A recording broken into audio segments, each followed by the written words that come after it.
After more than 2 weeks of extreme diversions and disruptions because of the Occupy protests, Queensway and Admiralty's reopened the traffic. The major road artery between Wan Chai and Central was taken over by police, who tore down protest barriers in a swift and decisive operation this morning.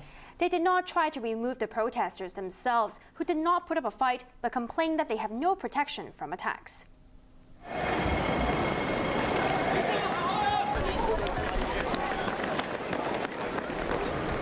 Day 17 of the Occupy protests and hundreds of police officers swooped down on Queensway and Admiralty at around 10 this morning to remove barricades erected by pro-democracy demonstrators. They swung into action after construction workers supporting the protest movement fortified barricades using bamboo poles late last night in front of the Bank of China building. Officers repeatedly assured protesters they were only removing dangerous barriers and no one would be forced out, but they were not convinced. But what they're doing now is obviously is trying to remove all the possible zone which can occupy by the protesters. So there is nothing different between removing the blockade and also at the end ending the protest. But the police operation went ahead.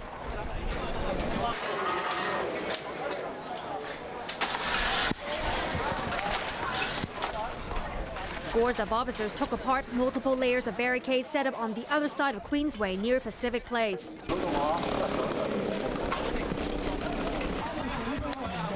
They used sledgehammers to smash up concrete protesters had used to reinforce the blockades.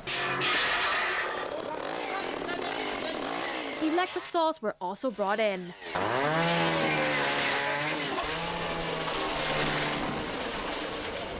The reopening of Queensway today allowed traffic back on one of the two major arteries between Wan Chai and Central. The other artery, Connaught Road Central, continues to be blocked by protesters using it as their main base near Tamar. Until today, Longwall Road next to the Chief Executive's office had been the only alternative. But with the westbound and eastbound lanes of Queensway open again after more than 2 weeks, it was a big relief for many drivers.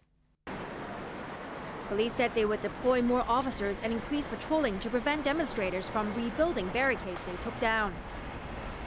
If anyone tries to replace or reinforce the obstacles again, police will not tolerate and take decisive enforcement actions to stop such illegal acts. Congestion in Causeway Bay was also eased after police cleared barricades on Yewo Road in front of the Sogo department store early this morning. Vehicles were allowed back on the westbound lane of Yewo Road, which is part of another major artery, Hennessy Road. But that wasn't enough for members of the Tramway Workers Union, who staged a protest against the blockade. They complained that the protests had hurt their livelihood. Many citizens have welcomed today's police operation, fed up of the blockades and the disruption to daily life and business. But the protesters are complaining it has made them vulnerable to attacks by thugs and criminals opposing their movement. More trouble is expected tomorrow when LegCo holds its first full session of the new term. Beijing loyalists in the council are afraid of being targeted by protesters and want to take their cars into the complex, which is still under siege. LegCo President Zhang Yuxing warned today that anyone who stops lawmakers from entering their headquarters is breaking the law. Protesters did not put up a fight in Causeway Bay as well when police moved in early this morning to remove barricades on New Wall Street. The road is partially open to traffic, but more protesters have gathered there to prevent any further clearance. ATV's Arthur Urquiola reports. The operation in Causeway Bay started just after 5 a.m. as hundreds of police officers sealed off Hennessy Road to clear barricades set up by pro-democracy protesters. Police said they had no intention of removing protesters and did not want any trouble. Challenging them from behind the barriers, the president of Hong Kong University Students' Union, Yvonne Loh, questioned whether dismantling the barricades was necessary to reopen one lane of Yewo Street to traffic. The eastbound lane of Yewo Street was kept for the remaining demonstrators, with officers replacing the barricades surrounding them with police barriers. The first vehicles started passing through the westbound lane before 6:30 a.m. Many welcomed reopening like this man, who said the blockade had forced him to walk an extra kilometer each day to catch a bus, making his feet sore. At around 10:30 a.m., a mirror fell from the 4th floor of one of the buildings near the protest area and shattered to pieces on the ground. No one was injured and no arrests were made. Student groups said they would not urge demonstrators to leave Causeway Bay. Whether we will give up the occupied area in Causeway Bay, it depends on whether the occupiers here would like to give up. If they would like to stay here as long as they can, we will simply cooperate with them, because it does not simply decide by us, but by all the occupiers. But Chow said he was worried of attacks by anti-Occupy protesters who've confronted the demonstrators since the blockade began. Occupy leaders have accused the police of turning a blind eye to threats by people who appeared to be gangsters.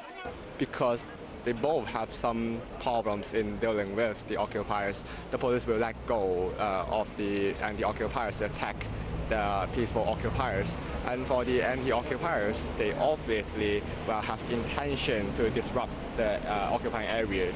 If anyone tries to replace or reinforce the obstacles again, police will not tolerate and take decisive enforcement actions to stop such illegal acts.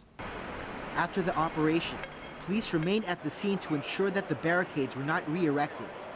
Arthur Rakila, ATV News. Crowds are gathering in Mongkok tonight after police warned of another major operation soon to clear up blocked roads there. The force says it won't target the protesters themselves, but those who interfere may be arrested. Although it was peaceful this morning, the number of protesters in Mongkok began to swell as the day went by.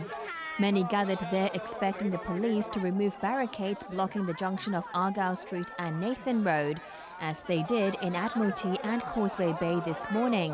The busy area also attracted opponents of the protest who said the blockades have been up for too long and have taken a toll on business. At the daily press briefing today, police warned of an imminent crackdown, reiterating that Mongkok remains a high-risk area following the recent clashes between pro-democracy protesters and their opponents. Our officers are now ready to take actions. First, to remove the obstacles there so that the traffic in the vicinity can resume normal, so that the citizens there can enjoy their daily life. So we will closely monitor the situation and will take appropriate action as necessary. Police insisted they were not targeting the demonstrators themselves, but urged them to vacate the site. We will make announcements and issue warnings as seen. I stress, police are not conducting protester clearance operations at this time. If there is, police will make announcements beforehand so that the illegal road occupiers can have time to leave. But officers warned they might have to move demonstrators elsewhere during the operation and did not rule out arresting anyone opposing them. They urged those who are against the protests not to try to remove the barriers themselves. 23 people were arrested in Admiralty yesterday after gangs of masked men rushed into the protest zone in a bid to dismantle the barricades.